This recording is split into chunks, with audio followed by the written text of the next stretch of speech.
afternoon, everyone, and welcome to today's webinar, Ohio EPA Audits. My name is Felicia Graham, and I'm with the City of Dayton, and I serve on the Education Committee of the Ohio Stormwater Association.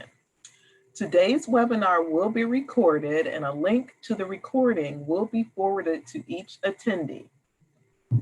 But before I introduce today's speaker, I would like to go over a few housekeeping items.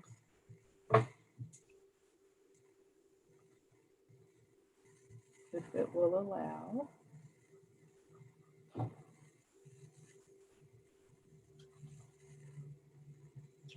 Okay, so just wanted everyone to know, like if you wanted to do gallery view and know who else is participating, you can click the gallery view button. We will be recorded, so there should be a recording button on at the top of your screen, top left. Also, you're muted as you are entering the meeting, so you won't need to worry about mute or unmute. But if you do have a question at some point during the presentation, please use the chat button. And if you are interested, if you're trying to leave the meeting, the red leave button is at the bottom of the screen. So just a little information about the Ohio Stormwater Association. So the association is dedicated to advancing the management of stormwater and related natural resources through education, leadership, and watershed-based coordination and technical assistance. This is a non-for-profit and non-political organization. Our board of directors, the president is Mark McCabe with Wallace Painter Group. The vice president is Kelly Kubander with Strand Associates. The secretary is Regina Collins with the City of Toledo. The treasurer, Bob Lentz with Butler County Stormwater District. And the past president is Kathy Wade Dorman with the Village of Indian Hill. And there's also a list of additional board members: Harry Stark with the City of Aurora, Anna Burns with the Davie Resource Group, Kari Mockenbaugh with MS Consultant, John Pryor with Ohio Department of Transportation, Dave Reuter with Franklin Soil and Water Conservation District, and Joe Gearing with the City of Lima. We invite you to join the Ohio Stormwater Association through WAMO. You want to, as your area of interest, you want to click or check stormwater, and your information will be routed to us. We invite you to join a committee, whether it's the education committee, there's a marketing and membership committee, a regulatory committee, and also transportation, and there are new committees being formed. And for the agenda for today, we have one speaker, Mr. Dan Bogoevski with Ohio EPA Northeast District Office. After Dan speaks, then we will use the questions that have been posted in the chat and pose those questions to Dan. So a little bit about our speaker. So Dan Bogoevski is an engineer in the Division of Surface Water at the Ohio EPA Northeast District Office. Mr. Bogoevski has been with the Ohio EPA for 27 years, working in the stormwater program almost from its inception.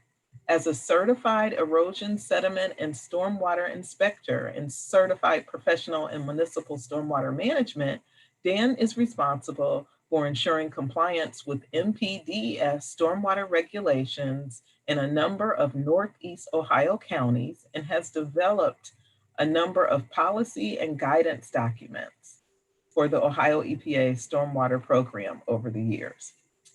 Dan holds a BS degree in chemical engineering from Case Western Reserve University and an MS in chemical engineering from the Ohio State University and an MBA from Case Western Reserve University's Weatherhead School of Management.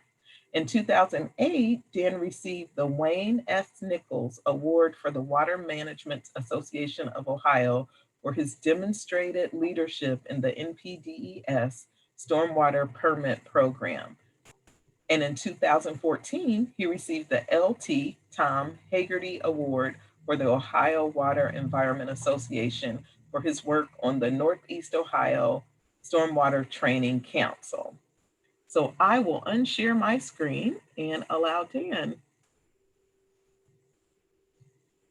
Okay, let me see if I can figure this out here. Share your screen. All right, hopefully, can you see my screen? Alicia, do you see my screen? Yes, we do.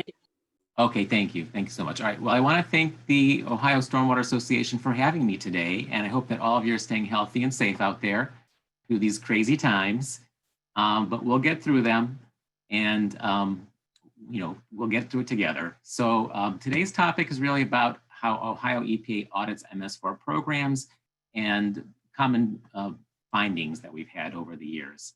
If you've attended a stormwater boot camp as part of the annual Ohio Stormwater Conference, some of this might seem familiar to you because it is based on those past presentations. But hopefully we're reaching a much wider audience here today. The Municipal Stormwater Program is really one of three branches of what's known as the NPDES permit program for stormwater. One of the branches looks at industrial discharges. One branch looks at discharges from construction sites. And the branch we're going to focus on today is really discharges from municipal separate storm sewer systems. And that really is the runoff that's discharged from communities located in urbanized areas, as defined by the U.S. Census Bureau, and from those non-traditional MS4 operators, such as our State Department of Transportation or state universities. A municipal separate storm sewer system has a specific regulatory definition, and that's what you see on your screen. But it's basically any man-made conveyance that collects and conveys stormwater. It does not include any portion of the combined sewer system or of your sanitary wastewater collection system. It's really just things like storm sewer piping, road ditches, catch basins, curbs, gutters, streets, etc., that collect runoff. Here's some examples of what those things might look like in your community. Storm sewers would be that dashed blue line on the map on your left. Ms4 Outfall is the point where that storm sewer line discharges to a water of the state. You see that in the middle top photo. It could be the ditch along a roadway, which you see in the upper right-hand corner photo. Your catch basins and storm sewer manholes, which you see in the lower right-hand corner, or some communities are starting to install green infrastructure within public right-of-ways to help address runoff problems. And those now become part of your MS4 if they're publicly owned and operated. The program for municipal stormwater discharges really came about in two phases. The first phase started in 1992, and it really only regulated the discharge from large or medium-sized MS4s. In Ohio, it boiled down to basically four cities: Akron, Columbus, Dayton, and Toledo. It did not include Cleveland or Cincinnati, primarily because those are combined sewer communities, and less than 100,000 people were served by municipal separate storm sewer systems. So they kind of got a pass through the first round.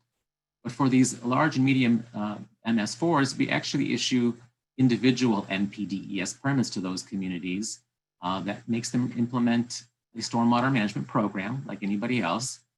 In addition to the things that all the small MS4s need to do, they also have to have a program for industrial facilities and do wet weather monitoring.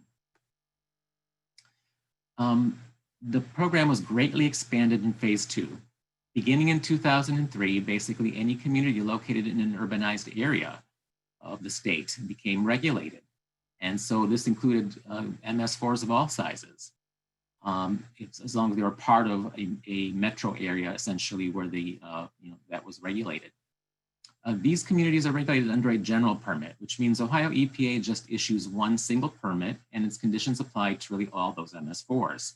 Each one is required to write a specific stormwater management program plan or SWAMP plan, and it needs to address 6 minimum control measures, which I'll explain in a bit. If you want to look at the population that's regulated, it's 619 total communities across the state of Ohio.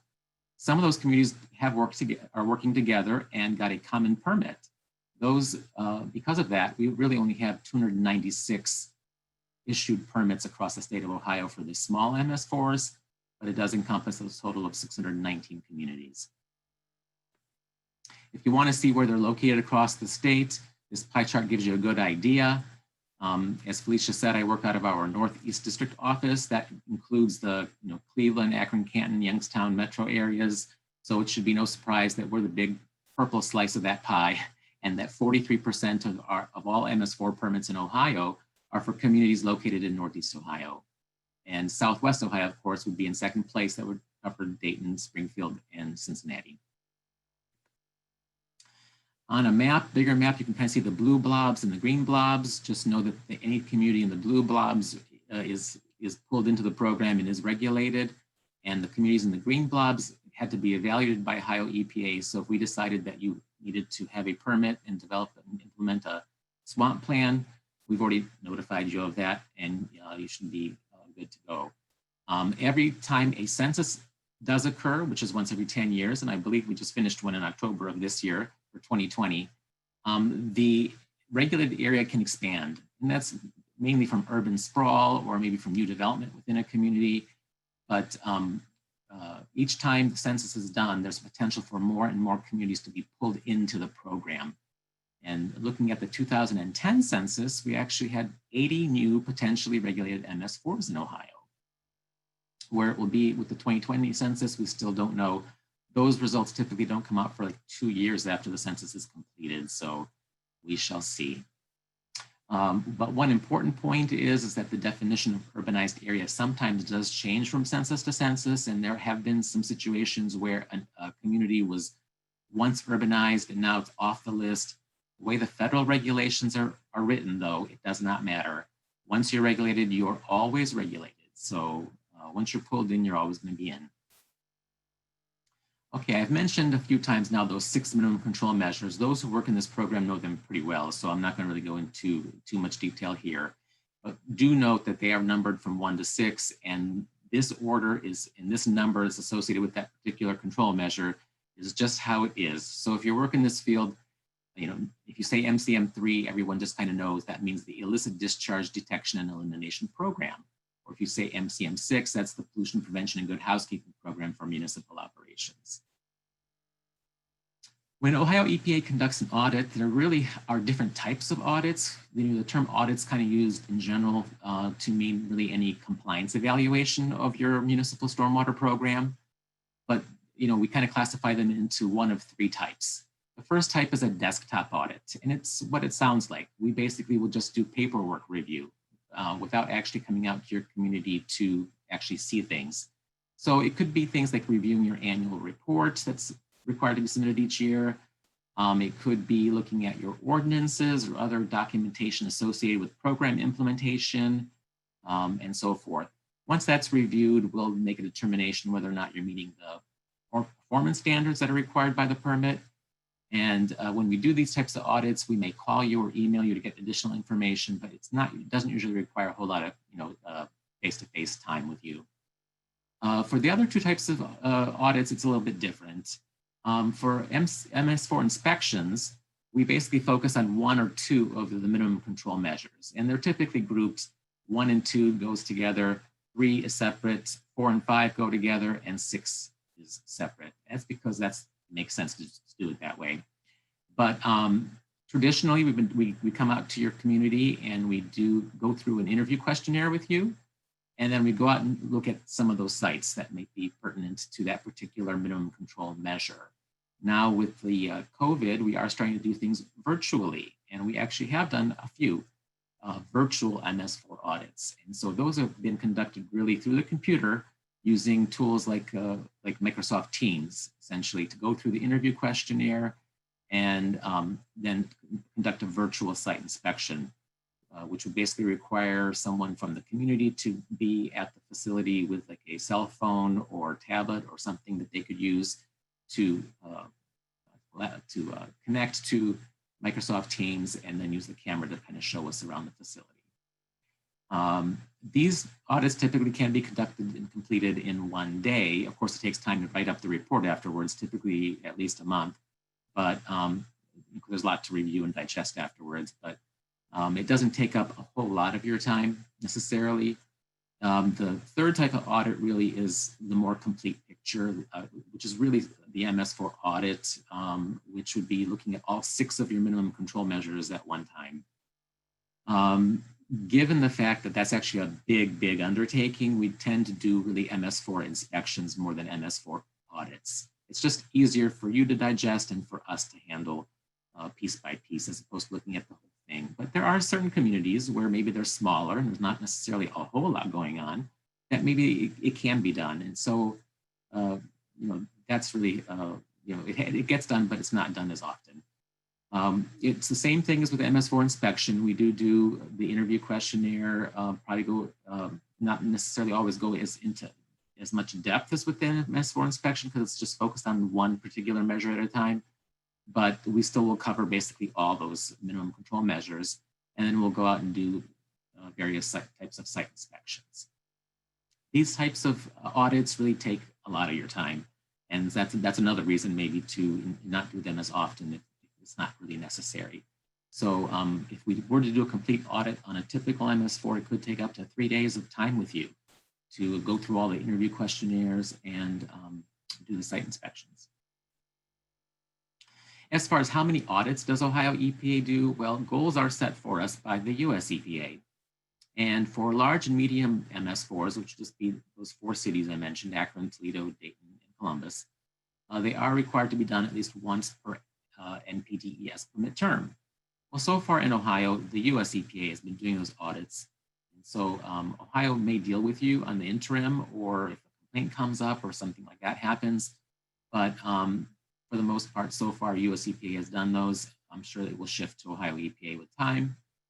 For the small MS4s, we are supposed to basically do once every 7 years. So that boils down to about 60 audits across the state per year.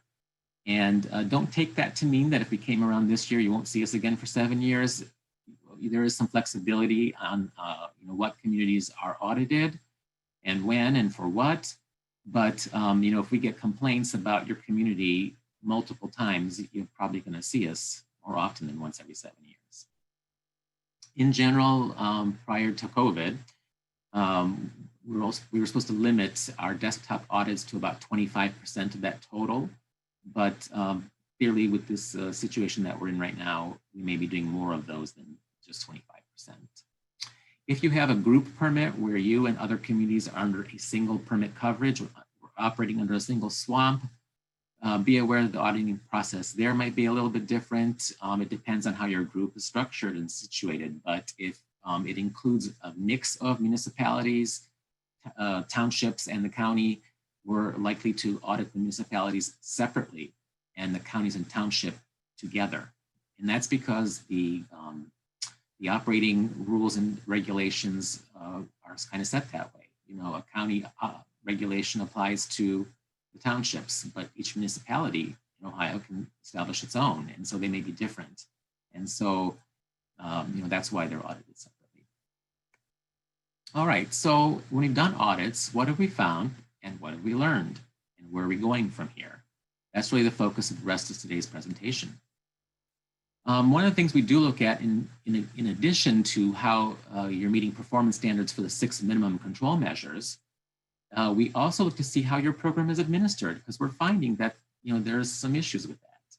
So sometimes when we've done audits, we find that somebody gets tasked with the duty of being the stormwater program manager.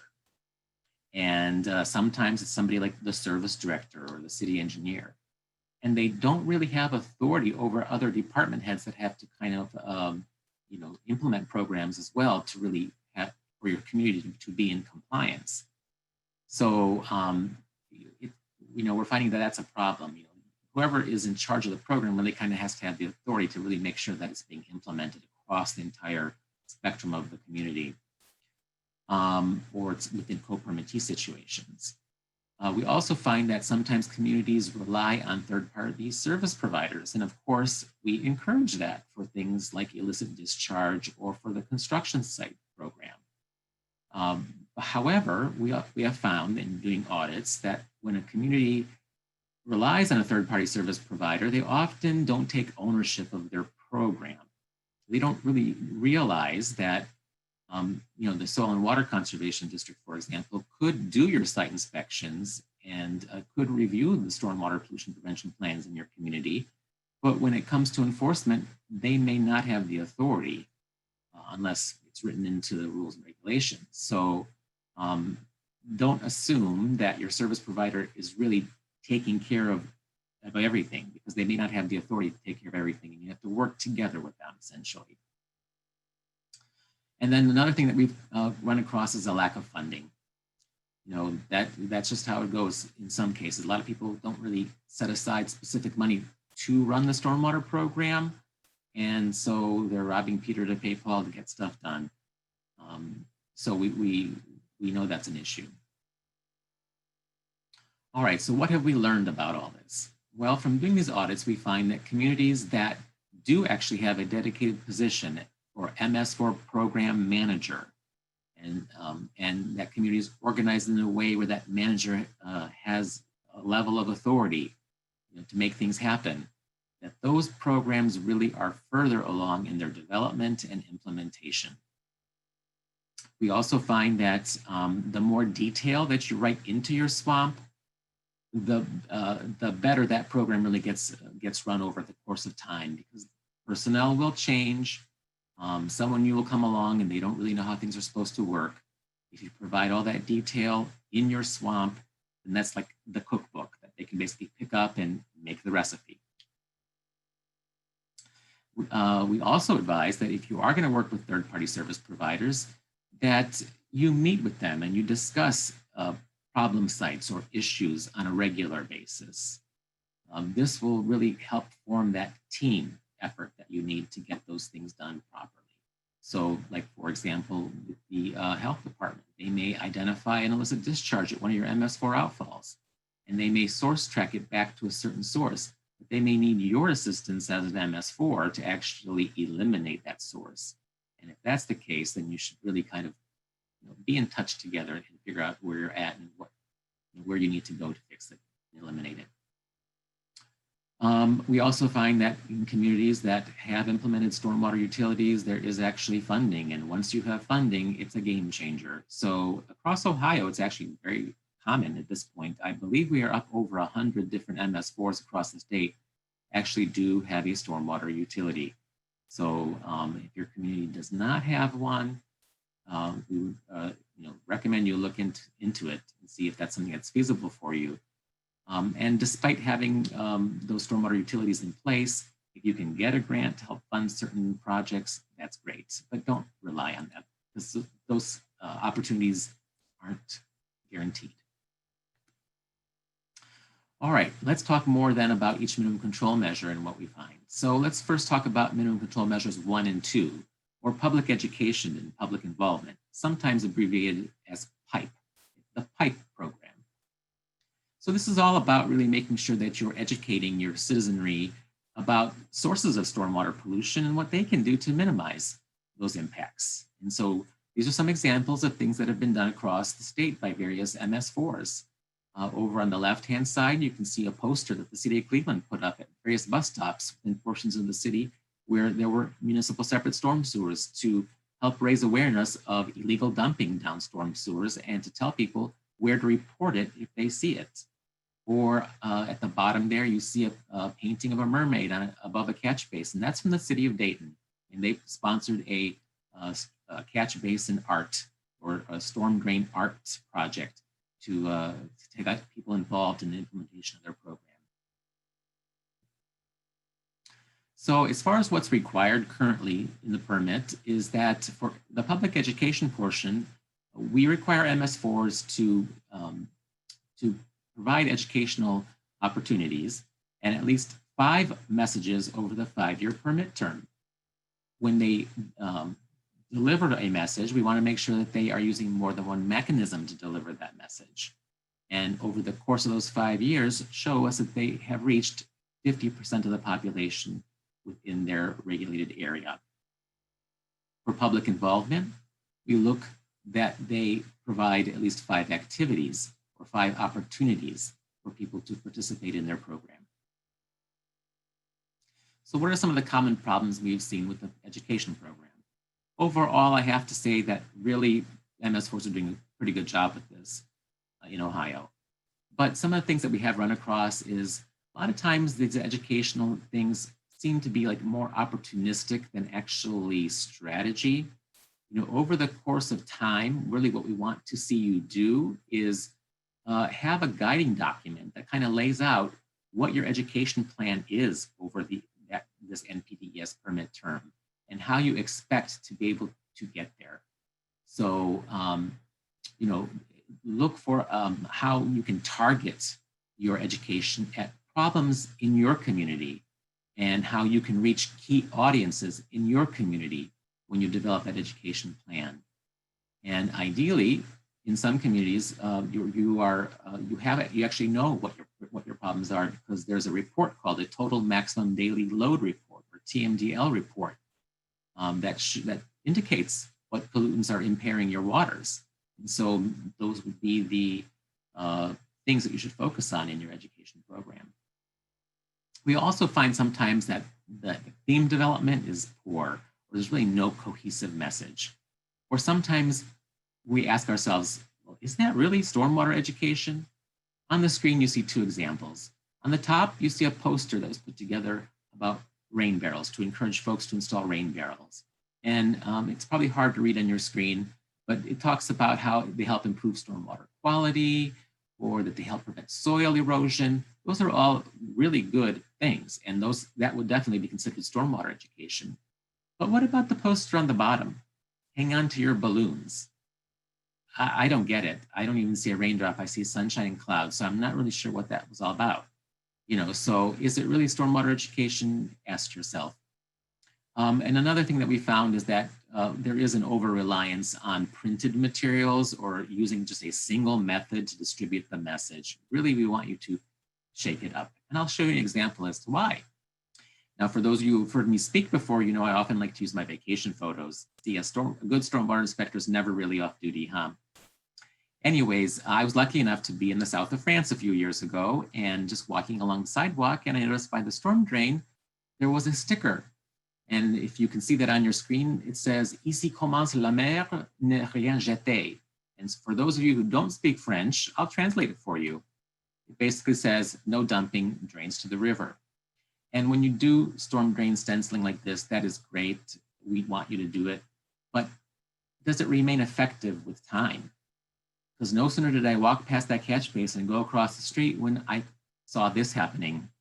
A lady walked out of that shop and spilled a bucket of soapy water to scrub the sidewalk. And where did she do it? Right by that storm drain. So chances are when they first installed it, she noticed it and she probably read it and she understood what it means. But she's probably walked past it 100 times every day and it starts to lose effectiveness. So that's why it's really important to use different mechanisms and to vary things up from time to time. Here's the case study from Northeast Ohio. A lot of our soil and water conservation districts have an education coordinator and they work together under the name NeoPipe. A few years ago, they did an education theme of Lake Erie starts here. And the key messages they want to get across were that storm drains lead to Lake Erie and that local streams are tributary to Lake Erie.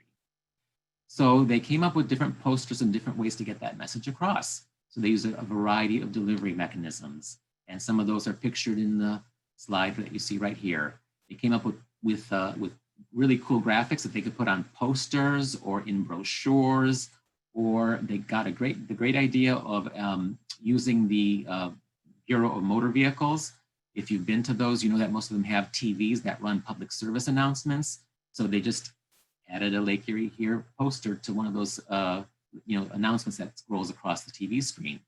They also use social media feeds. That's really becoming an increasingly important way to target people. They posted signs at stream crossings with the message of Lake Erie starts here, as well as doing storm drain stenciling throughout certain communities. That was really a well done campaign. So what are some lessons learned from what we've seen? Well, an education and involvement program that really relies on collaboration and coordination with those around you works best. the wider the message reaches, the more awareness that you get of that message, and that makes it more effective. It's also important, like I said before, to use more than one mechanism, and I gave you that example of the lady in France. It increases the likelihood that the audience will be exposed to the message if you use more than one delivery mechanism. And then, of course, targeted delivery works best, and really social media is the best low-cost method of doing that. Make sure it reaches the audience that you intend. So where are we going from here? And based on what we learned and where we want to get to. Well, as many of you know, Ohio EPA is in the process of renewing that general permit that regulates discharges from small MS4s. And in this new permit, it was public notice earlier this year, we had some proposed changes to the permit. Now, these are proposed changes, so I want to make sure that you realize that things can change in the final permit. So, make sure that you do take a look at the permit once it is issued. But as it was proposed in the public notice permit, we did add a requirement that if your community is subject to an US EPA approved total maximum daily load report, or TMDL, you did have to target at least 2 of your messages to the pollutants of concern that relate to the TMDL. And to help everybody out, we made it pretty simple. We added an appendix to the permit, Appendix A. And in that appendix, if your community is listed there, then you're subject to a TMDL. And in the very right-hand column there, you'll see what pollutants you're subject to. All right, let's move on to minimum control measure number 3, the illicit discharge and detection program. This is really all about making sure you first have an inventory of what your MS4 system is, establish rules and regulations that prohibit things that are not stormwater from being put into the municipal separate storm sewer system, developing an active surveillance program to make sure that nothing but stormwater is being discharged from your system, and then, if necessary, an enforcement program to eliminate things that are not supposed to go down the storm drain. So currently we do require that you establish a regulatory mechanism. And for most communities, that's going to mean either passing an ordinance or a resolution, which will include the definition of what is the MS4, identify things that are allowable and things that you may occasionally allow. So if you look at your MS4 permits, and those are the parts that are quoted on the screen there, you'll find basically the list of what we might allow that's not really stormwater. But as you go through that list, you'll see that it's things like water from firefighting activities, not planned exercises, but from some, the fire department actually responding to a real fire. It also includes broken water lines or clean groundwater discharges, things like that. That ordinance or resolution, you also need to make sure that it establishes a legal authority for you to conduct inspections and to make sure that illicit discharges have been eliminated. So that's inspection and monitoring, essentially. So to do that, you have to have a system to gain right of entry, to make sure that you can maybe put dye down a utility sink in a house, just to make sure it's not cross-connected, things like that. And then, of course, if you do confirm a source of illicit discharge, you have to have enforcement tools. What are those tools and sanctions that can be put into play to make somebody eliminate the discharge? You do have to also create an Ms4 map, or the comprehensive map of your system. That does include all those things that met the definition of MS4. So it's your street or your storm sewers, your catch basins, etc.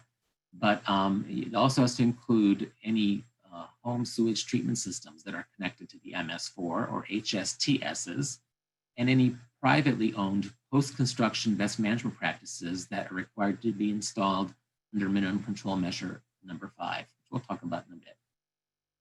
This map was to be created the first generation of permit coverage really today, but if you were regulated since 2003, under the by 2008, you were supposed to have mapped the outfall locations, and then in 2014, when the next permit was issued, basically you had to have the entire system completed. So make sure that you have done that. We're still finding that some communities haven't done that. So that's clearly a violation if you haven't done that. And then make sure you have a system in place to update it annually. All right, we talked about how you have to have a surveillance program to try to identify sources of illicit discharge. This is a proactive surveillance program. It's not supposed to be responsive, although sometimes, yes, it is responsive because you get a complaint or somebody makes you aware of an issue. But we're really looking for that program to be proactive in nature overall. So to do that, we do require that you do what we call dry weather screening, which is basically to observe your outfalls when it has not rained in a while. And it's generally defined as 72 hours of dry weather. You go to your outfall locations and you look for flow. If you see flow, you want to trace it upstream or do what we call source tracking, not the stream, but actually up the storm sewer line, I should say. I don't want to confuse people. But trace it up the storm sewer line and look for that source of flow. It may be something that's allowable. It may not be. If it's not, then you basically would need to do the elimination activities. All right, so when we do these audits, what have we found? Common problems include that maps are really not complete. They may not have everything mapped that's supposed to be mapped. A lot of times we find problems with outfalls. Either something's identified as an outfall and it's really not, or they haven't identified all outfalls. And one of those common situations occurs when a stream is culverted in a community. We were finding that a lot of communities were identifying the outlet end of the stream culvert as an MS4 outfall, and it's really not. You may have storm sewers that connect to that culvert along its length. Those are the outfall locations. All right. We also found that communities may have been conducting the dry weather screening, but they may not have been really doing the follow-up that's required after that. So you do have to actually track up the storm line and find the source of the flow and see if it's something that's allowable or not, and if it's not, eliminate. So we do need MS4s to establish and follow standard operating procedures for IDDE source tracking and enforcement. We call those standard operating procedures an IDDE plan, and that's really supposed to be part and parcel with your swamp. A lot of communities don't really have this in place. Some do, some don't. But I did come across a template I thought was a pretty good template. It comes to us really from Central Massachusetts. The link there is on the slide, which I know you'll get copies of these, I think, at the end. So if you click that link, it'll take you to an organization that actually put together a template for an IDDE plan for its MS4s. Or if you Google it, I'm sure you'll find it. One of the things that we found when people were doing source tracking is that there was an assumption that if the flow was clear, it was clean. And that is not true in all cases. So you may have to do some water quality testing to figure out whether it's really clean or not. And finally, we did run into some issues where the health department may trace the source back to a number of septic systems in a neighborhood.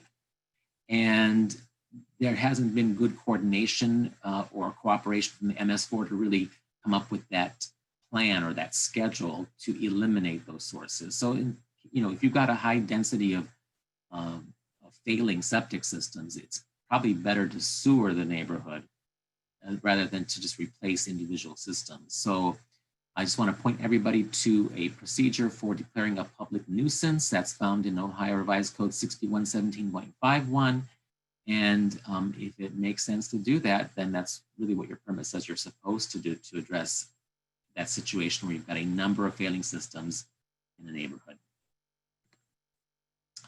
All right.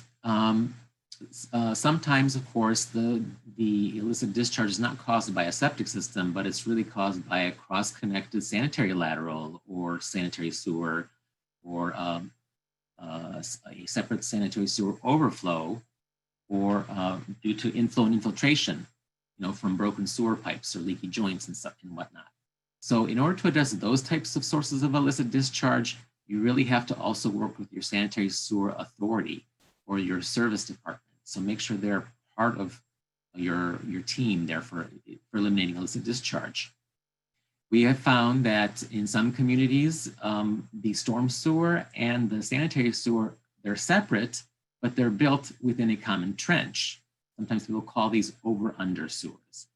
But in those situations, because they share bedding and pipes get old and they leak, we found that those have been particularly problematic and are the source of a lot of of our worst illicit discharges. So if you have those in your community, you want to kind of target your efforts there. Also, by using your sanitary sewer authority, they can help you with the source tracking that may not, or finding those sources that you may not find through ordinary dry weather screening protocols. Sometimes you'll see a flow, you'll run a test, and it's below the nuisance level for E. coli, and you'll think, well, I'm good, but you may not be good. You may actually still have a cross connection somewhere, just getting diluted or something like that. So just be aware of that. All right, and then another common problem we have is with the MS4 annual report. It does require that you provide us a list of all those unresolved illicit discharges. Those are the situations that you're still investigating or that you're in the process of eliminating but have not yet eliminated. And we do want to know what those are with each annual report and what your plan is to see that through to resolution. And we get that with some MS4 reports, and then we don't get that with others. So it makes us question things when we don't see that.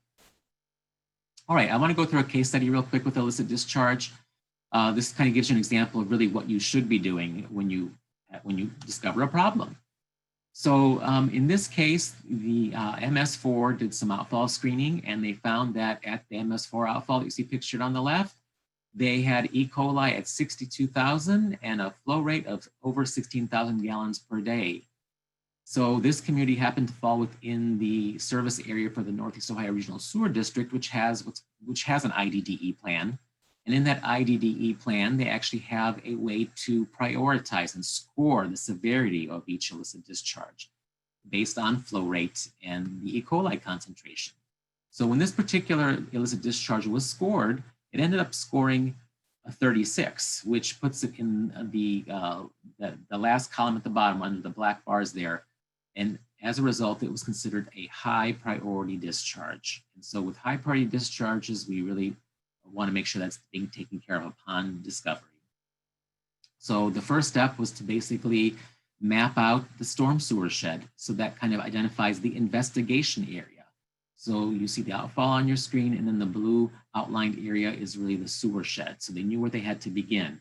So they began at the outfall and worked their way up the storm sewer line, going from manhole or catch basin to catch basin.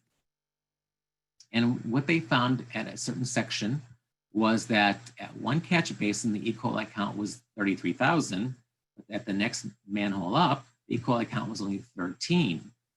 At the downstream manhole, the flow was gray. The upstream manhole, the flow was clear. So that bracketed the area that they really had to focus on to address this particular illicit discharge. And if you can see, the dashed blue lines are the storm sewers. And so there's one on each side of the road. And based on the results, they knew that it was basically one of three businesses, or maybe all three businesses, who knows, on the south side of the street. So they began to go into each business and do dye testing. And the dye testing revealed that business number 2 had a sanitary lateral cross-connected to the MS4. So then what happened? Well, this was actually discovered by the Sanitary Sewer Authority. So they went to the city. And the city, in this particular case, the city, Parma Heights, empowers the service director to actually do this work. So the service director sent out a notice of violation. You can't read it, obviously, but the first few paragraphs explains the problem. The next paragraph is a statement of the violation of the local IDDE code that is in violation. And then the last paragraph gives them a deadline to complete. In this case, the city gave them 60 days to remedy the problem. Well, 60 days went by and they did not remedy the problem. So the city then followed that up with a second NOV, following processes and procedures.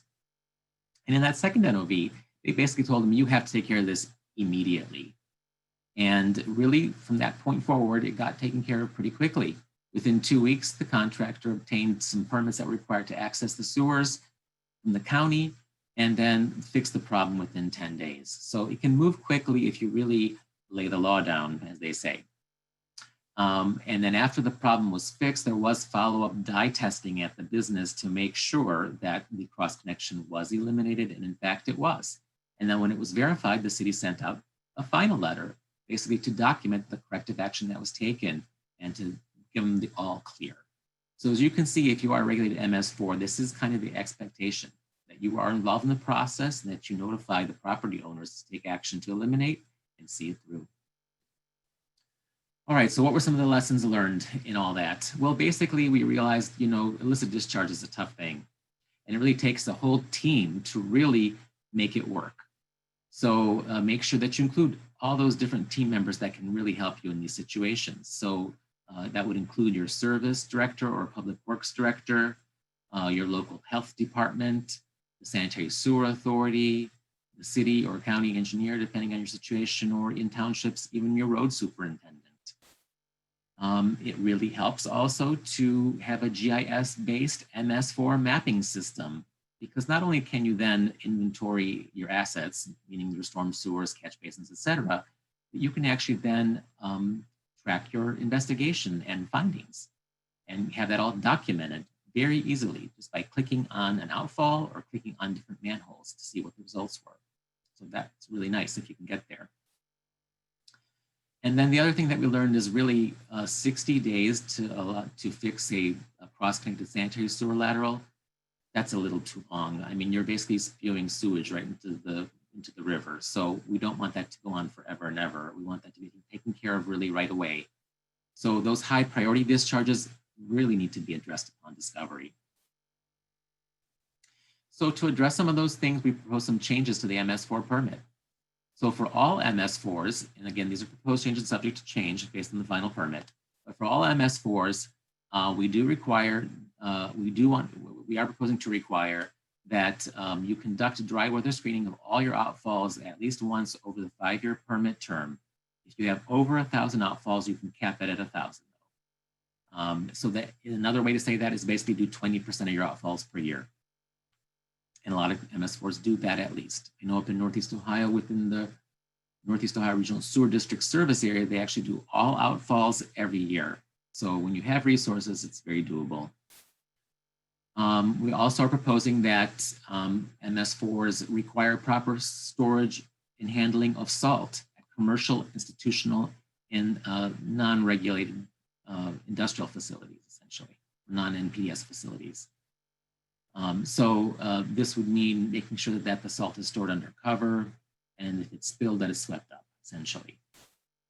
We also then put in a requirement that if you do find a broken sanitary line or an illicit cross connection between your sanitary and the MS4, it must be reported to Ohio EPA within 24 hours of detection, because it's not good enough to basically let us know about it a year later in your annual report. All right, then in addition to those requirements that are proposed for all MS4s, there are certain things that we're requiring specific to those communities with TMDLs where the pollutants of concern are nutrients, E. coli, or dissolved oxygen. We are proposing that you train employees on illicit discharge on an annual basis. This would basically be something in addition to the annual training that's required under MCM6, which we'll talk about in a bit. And then if you do have dry weather flows, we want you to do some water quality testing to make sure that it really is a clean water source and not just clear polluted water. Hi, Dan, this is Teresa. I hate to interrupt, but we have about 10 minutes left, and we would like to leave a little bit of time for questions. So whenever you get a moment to maybe wrap up, and then we'll get to some of the questions at the end. Okay, thank you, Teresa, I will. I'll talk real quick. So minimum control measures 4 and 5 are about construction and post-construction program, essentially making sure that you're implementing sediment and erosion controls on your construction sites and that you're making sure that any permanent stormwater management practices are installed properly and maintained. So we do expect that you pass a local ordinance or resolution to require them. We do require that that local ordinance meet or exceed requirements of Ohio EPA's baseline requirements, which you can find in our general construction stormwater permit. And as far as other performance standards goes, we do require that the MS4s review 100% of the stormwater pollution prevention plans where the larger common plan of development or sale disturbs 1 or more acre, and that occurred prior to the commencement of construction activities. Once construction starts, all sites are to be inspected at least once a month, and then you are to take enforcement action to compel implementation of the stormwater plan or other corrective actions if there's problems. Common problems we've seen. MS4 operators might be reviewing the SWIP, but they're not making sure that the developer has submitted their notice of intent, which is the application for their NPDES permit.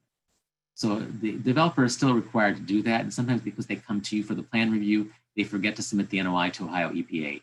So we just ask that MS4 as part of the review process, do check for that, and you can find that list on our website very easily. Some of the things we've seen with plan review that have been problematic is that the plan exists, but no one's really checking the math or the BNP selection. And so as a result, it may not be the best stormwater pollution prevention plan possible.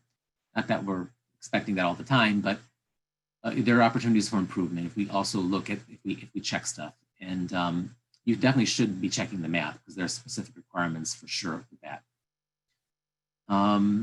All right, let's move on. So another problem is when you're doing the site inspections. Sometimes we find that the inspectors are not using that approved stormwater pollution prevention plan as the basis of their inspection. And that's important that you do, especially when it comes to practices like sediment basins. If you look at that approved plan, it's going to have very specific elevations, skimmer sizes, dewatering orifice diameters, etc. And if you don't have that plan in front of you, you really don't know what it's supposed to be. So make sure that you do have it in front of you and use it. We have also run across some communities that really don't document their inspections. You know, they might send out a letter if they see a problem, but they don't send out anything at all if they're really, if they haven't found something wrong. That we need documentation to show in some way, somehow, that you did inspect the site at least once a month. And so if everything's in compliance, it should be pretty easy to write that report, right? Or that send out that letter or whatever that says everything looks good. So we do expect you, to make sure that you're documenting each inspection that you do. We also sometimes find that there's really no enforcement escalation, and that's really been the biggest thing that we're trying to fix. Is that you might find that the offense is down this month, and it's down the next month, and it's down the third month, and nothing happens. We want to make sure that you have an enforcement program in place and that you're using it. So here's some examples of what's been used by some MS4s. On the left, you see what's basically a traffic ticket, a carbon copy form that you can just check off what's wrong. And on the bottom there, it says fix it in 3 days or else you're going to get fined. On the right-hand side, this was a project that started construction without having an approved stormwater pollution prevention plan. So City of Lorraine sent out a notice of violation, stop work order. It got the developer's attention and things got fixed fairly quickly. Sometimes you'll work with third-party service providers. That's well and good. But if they don't have the authority to send out a notice of violation, they shouldn't be sending out notices of violation. Really, the MS4 city should. And so one way to do that is to come up with maybe a standardized cover letter that cites the violation and gives them a time frame to complete the corrective action, and just staple it to the Soil and Water Conservation District's report. All right. What we found basically is that the more training you provide to the stormwater pollution prevention plan reviewers and site inspectors, the better things will get. And there was a learning curve for a lot of this at the beginning. I think we're pretty well along with that though now at this point, especially if you're using a soil and water conservation district. We have found that really if you use them, the plans are better. And really, if you're just doing inspections for the sake of doing inspections because the EPA permit says you're doing once a month, and you're really not getting compliance on your site, you're missing the boat. You really have to make sure that you're taking the enforcement and that the process of enforcement is clear to all parties that play a role in implementing that program. You need to know when to take it to the next step and what that next step is. Some proposed changes in the permit include making sure that you update your ordinances so it reflects the current Ohio EPA Construction Stormwater General Permit. I do want to bring to your attention that the Chagrin River Watershed Partners is working on updating their model codes, and those model codes are being designed to self-update. So when Ohio EPA issues a new construction general permit, your code will automatically say you have to follow that permit. Look at their website and it'll be there soon, I hope. Also, we're asking you to make sure that you document the plan review and your site inspection findings. So to that end, we'd like you to either develop and use a checklist or software or something that's going to document that stuff, and then have that written enforcement escalation plan. If you're subject to certain pollutants of concern in a TMDL, that would be primarily sediments and nutrients, We do want you to increase the inspection frequency at construction sites if you have these certain compliance issues that you see on the screen. And if you read through those, you'll see they're the big issues, like you did not install a sediment basin, or you started construction without an approved stormwater plan, things like that. It's in the hopes of getting the people to comply faster. There is one performance standard in the current permit that applies only to the post-construction minimum control measure, and that has to do with ensuring long-term maintenance and operation of those practices. We do require that each site has a long-term operation and maintenance plan for their post-construction practices, and that they execute a maintenance agreement to make sure that the MS4 has authority to take care of it if the homeowners association doesn't, and have a means to either take enforcement to get the money back or do whatever from the homeowners association or whoever is responsible. We do want to make sure that you inspect the BMP initially to make sure it's constructed properly, and then on some basis thereafter to make sure it keeps working.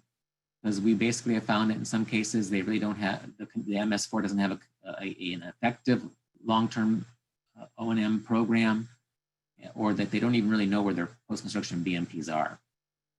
So we've learned that if you conduct the inspection yourself, rather than rely on the self-inspections by a property owner, you'll have better maintained BMPs. And the more training you provide to property owners, contractors, landscapers, people like that that are actually involved in long-term maintenance or installation of these practices, you'll have better practices overall.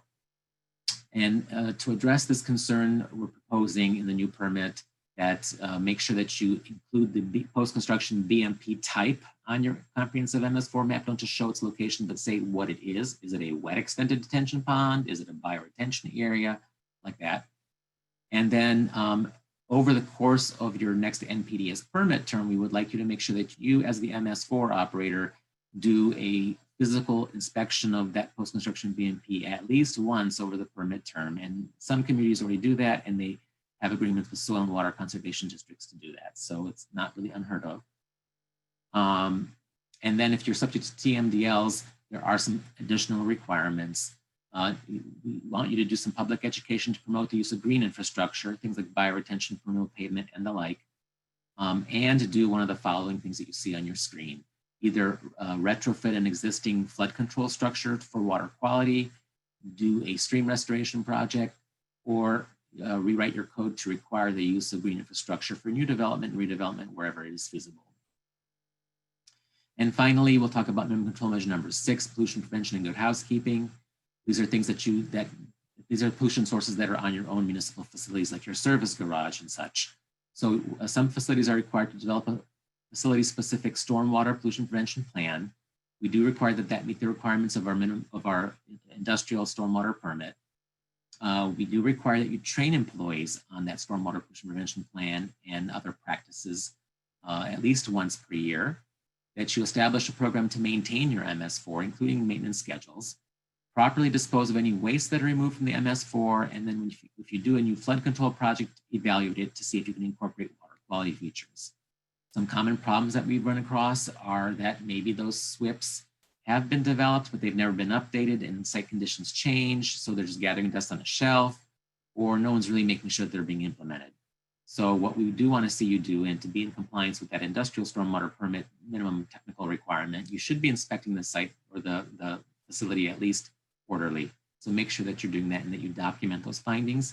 And then if you find that this department or that person's not really doing what they're supposed to do, that you hold them accountable, take enforcement action as you can, meaning through disciplinary action if that's appropriate. All right. We also find that some municipal facilities are really not assessing their facilities for non-stormwater discharges. I was going to go through a case example, but I won't for the sake of time. That basically, showed the example of a utility sink in a municipal service garage that was cross-connected to the MS4 rather than to the sanitary sewers. So don't always assume that the floor drains go to the sanitary. They don't always go to the sanitary, and you need to make sure that you evaluate your facilities for that. And then another common problem we have had is the management of catch basin cleanings and street sweepings. What do you do with that material once you remove it from the system? How do you dewater it, and where do you dispose of it? So the things that we're really looking for you to do in the new permits, once I get there, are that when you conduct ditch maintenance and you remove those soils and things, make sure that you seed and stabilize the ditch afterwards. Make sure that you have a program to inspect your MS4 outfalls and to ensure that they're stable and that they're not causing erosion. And then if you have salt piles, they have to be under cover. And if you have brine takes, they need to be in secondary containment or protected with bollards. Another proposed change is specific to if you're subject to TMDLs for total suspended solids, nutrients, E. coli, metals, or dissolved oxygen. You must implement one of these programs. Now, many of you probably already implement one of these programs, but we've set some minimums in the proposed permit. So if you do street sweeping, we want to make sure that you do it at least 4 times a year. If you do catch basin cleanings, do it when the catch basin is 1/3 full. And if you're going to collect leaves in yard waste, make sure that you have a program to properly manage and store those things before they're composted or whatever you end up doing with that stuff. All right, so as far as the MS4 permit goes, as I said, it was public noticed. Ohio EPA is currently addressing public comments, and this may lead to changes to some of the proposed things I talked about today. So be aware of that. It's not set in stone. And then we do expect that this permit will be issued final the first quarter of 2021. So keep your eyes open. I'm sure it will be on our website the second it is issued. And with that, I'll conclude, and I'm sorry for going a little bit over. I was going to, so I apologize. No, thank you, Dan. That was some great information. Really appreciate you sharing the proposed changes to the permit, as well as, helping to provide guidance so we can all have the best MS4 program. So thank you. We do have a few questions that came in. I don't know that I will be able to get to all of them. So if I don't happen to get to your question, we will follow up. We've got everybody's email address, so we will be able to follow up with your questions afterwards if we don't answer it directly now. So Dan, the first question is, has Ohio EPA considered how the pandemic is making MCM 1 and 2, so that's public education outreach and public involvement, have they considered how the pandemic is making these activities difficult? Because there's concern that there won't be much to report in annual reports or audits this year and probably into next year. Right. So, I mean, if you look at our performance standards, they're really over the 5-year permit term, and we're really at the tail end. This year really is the tail end of the last permit, right? So if you met those performance standards, I mean, you may have already met them. And so you don't really necessarily have to put on a grand show for this year, right? But there are lots of things that you can do virtually. There's ways to host a workshop, over Zoom or other internet tools like that. You can still distribute educational materials. So there's ways to do it, I would say. We have considered it, but there are ways to get around. Like with Ohio EPA, we are doing a lot of virtual site inspections. So we came up with a tool that we can kind of check on compliance by using the computer rather than being there physically in person. Okay. The other question was that there was an understanding that the NOI was to be filed by the developer after the MS4 plan approval, and has that changed? Well, if you look at the way the construction permit is written, you have to have a stormwater pollution prevention plan developed before you submit the notice of intent. Now, something that we probably need to, as an agency, work on long-term is to figure out how to kind of coordinate the issuance of the permit with the review of the SWIP, since the SWIP is being reviewed by the local MS4. And we have accepted that, if you make that part of your SWIP review, that you do check for the NOI, that it's been submitted before you approve the plan, that is fine. But ideally, the way things are written, hopefully we can at some point in time in the future, no promises, but that's how it goes, is have like a checkbox for the MS4s to kind of check before we actually issue a permit. But that's down the road.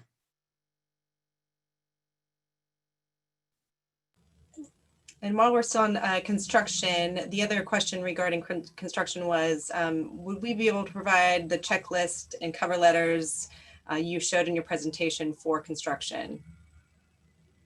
I'm sorry, I didn't quite understand the question.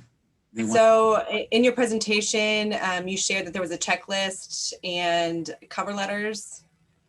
Oh, okay. And yeah, so the cover letter, I mean, that's in our files. You probably have to just ask for that particular city's MS4 file probably. But, you basically just want to lay out what the problem is, what code was violated, and provide a deadline for corrective action. That's the format to follow for a cover letter. And then what was the other item, Teresa? It was just checklist and cover letters. Checklist. Okay, so there are some site inspection checklists on our website for construction sites. You know, but a lot of the soil and water conservation districts have developed kind of their own thing that they like to use, and that's fine, you know. Great. The other question we had was, do all outfalls, so in quotations, all outfalls change apply to phase 1 communities? So they're saying their current permit requires inspection of major outfalls and defines them. Well, for the large and medium MS4s, it's really going to be on a case-by-case basis because those are individual permits. And so when your permit's up for renewal, you should have that discussion with your permit writer and figure out really where to go from there. Yeah, and then the other question we had was, to date, are there any phase 2 entities that have individual permits? No, there's none in Ohio. Okay. And then I think for the sake of time, we're going to wrap it up. There were a few other questions, but we'll be sure to get to those after this webinar. And currently, you can see Dan's contact information is here on this slide, and I'm going to hand it back over to Felicia. Thank you. Thanks, Dan.